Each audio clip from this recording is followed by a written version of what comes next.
Tonight, K2's on your side, unpacking a new city ordinance aiming to crack down on the use of chemical munitions outside of the Portland ICE facility. This comes after gas was deployed against protesters outside that facility over the weekend. So the Department of Homeland Security says gas was used against rioters who were trying to block the entrance of the facility. K2's Tanvi Verma joins us live in South Portland tonight. Tanvi, city councilors passed that ordinance in December, cracking down on these kinds of actions. So what does it do?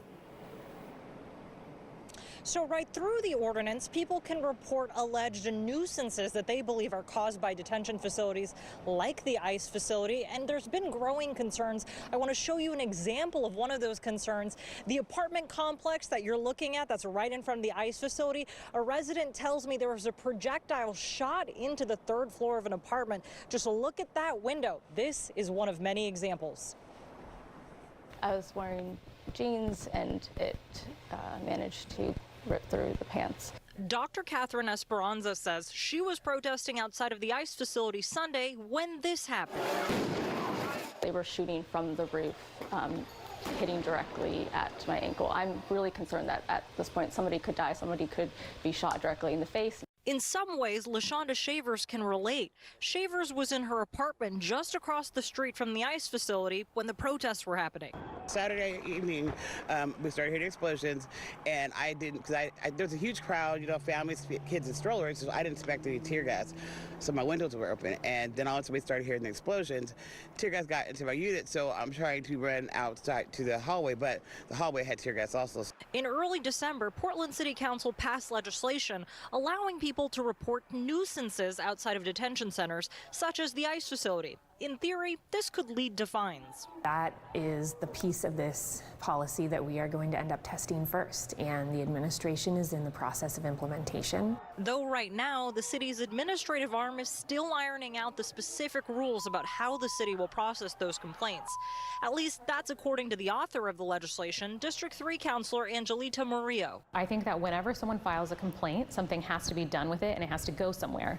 In my opinion, I think that those complaints need to be used to start building up a case about the permitting aspect of the McAdam building. The Department of Homeland Security sent us a statement this weekend, reading in part, on Saturday, over 250 rioters violently stormed an ICE facility in Portland, forming a shield wall with umbrellas while they attempted to tie the vehicle gate shut with ropes and moved a dumpster to block the front gate. 4 rioters were arrested with charges including destruction of government property, failure to comply, and disorderly conduct.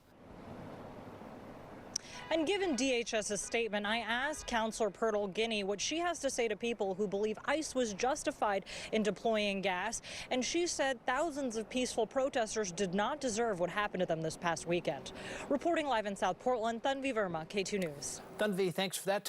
Developing tonight, a federal judge limiting the use of force by DHS agents outside the Portland ICE facility. The judge blocking those officers from firing off gas or munitions unless they face an imminent threat. The federal judge approved what is known as a temporary restraining order. K2's Tanvi Verma joins us from the ICE facility now. What does that mean, Tanvi? So, Deb, essentially it's a 2-week pause, though the plaintiffs can ask for a longer pause. In a 22-page opinion, a federal court judge siding with protesters, writing, in a well-functioning constitutional democratic republic, free speech, courageous news gathering, and nonviolent protest are all permitted, respected, and even celebrated. In an authoritarian regime, that is not the case. Our nation is now at a crossroads.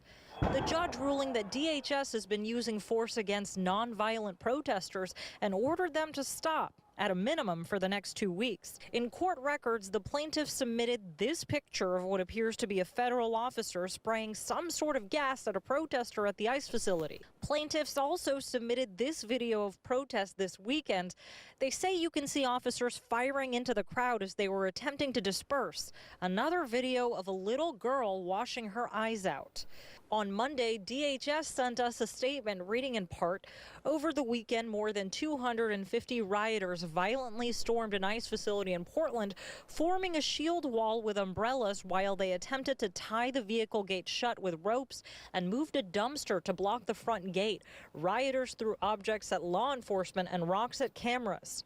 We reached out again today. They sent us a new statement saying it was over 500 rioters that stormed the building. We asked for clarification and we have not heard back. And the Department of Homeland Security has not yet responded to the judge's ruling. Reporting live in South Portland, Tanvi Verma, K2 News. Portland Mayor Keith Wilson called the judge's ruling an indictment of the Trump administration's authoritarian tactics in Portland. In the last hour, he issued a statement reading in part, Portlanders will continue to show up, stand with our immigrant neighbors, and win through peace.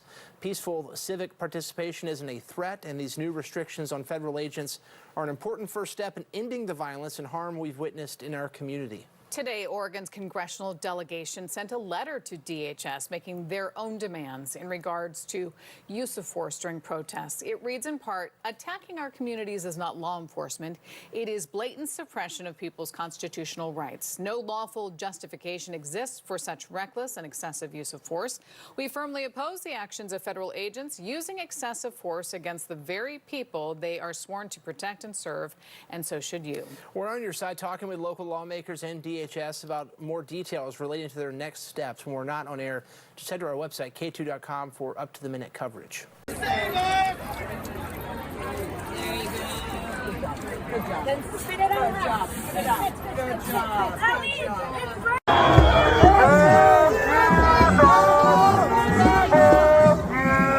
All right, here they come.